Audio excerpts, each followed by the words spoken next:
The free market won't get us there. I mean, it was '89 when Margaret Thatcher, who was no shill of the environmental movement, warned us that climate change was the single greatest threat facing civilization. She said that to the UN General Assembly.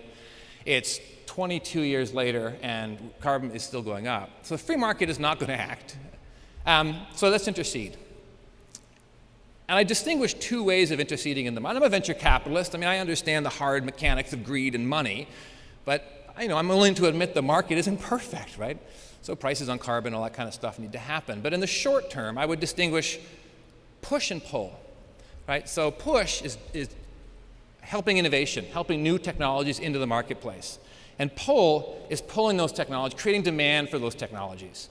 We've done this before. The silicon chip was the result of demand from the academic and military institutions for the silicon chip. That's what formed Silicon Valley. So we've done this sort of thing before. It creates wealth. The two suggestions I would have in terms of market pull would be green bonds.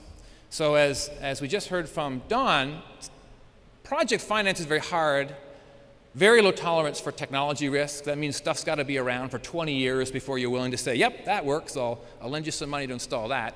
So green bonds are a way of interceding in the marketplace. And the green bond is a very simple idea, and I'll just give you a very quick overview. It's a government-backed bond. You raise a bunch of money, you give it to the private sector, who are better at doing this thing than the government, and you give them a mandate, and you say, lend that money out at you set the interest rate at 3 or 4%, a percent higher than you borrow it for, and you say your mandate is to lower carbon through project finance. You pick the technologies, you pick how you do it, and you pick the jurisdiction in which you want to deploy that debt. So the cost of renewable energy comes down because it's related to the cost of capital. It plays right into the federal provincial jurisdictional issue, so now the federal government can say, here's this great big pile of money that the private sector will decide where it goes, so you as the provinces better build an economic ecosystem that reduces the risk for me, the government, who's ultimately backing those loans. So right now, all the money would flow into Ontario because Ontario has a feed-in tariff.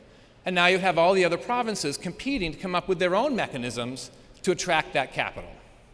So green bonds are a way of pushing low-cost debt into the marketplace to pull these technologies. It's a short-term solution. It's not a permanent solution, obviously. All it's doing is it's shortening the gap, the time between when a technology is viable, when an engineer will say, I don't see technology risk, I see it working perfectly well, and a banker saying that. You're moving those together and using the government to shorten that timeline.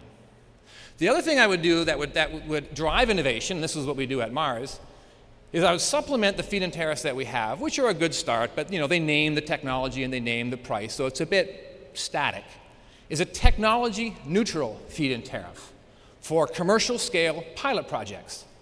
So if we said to the world, come to Ontario or come to Canada, and we'll pay you 80 cents a kilowatt hour up to, you put a cap on it, 10 megawatts or 50 megawatts, you come and bring your new technologies here.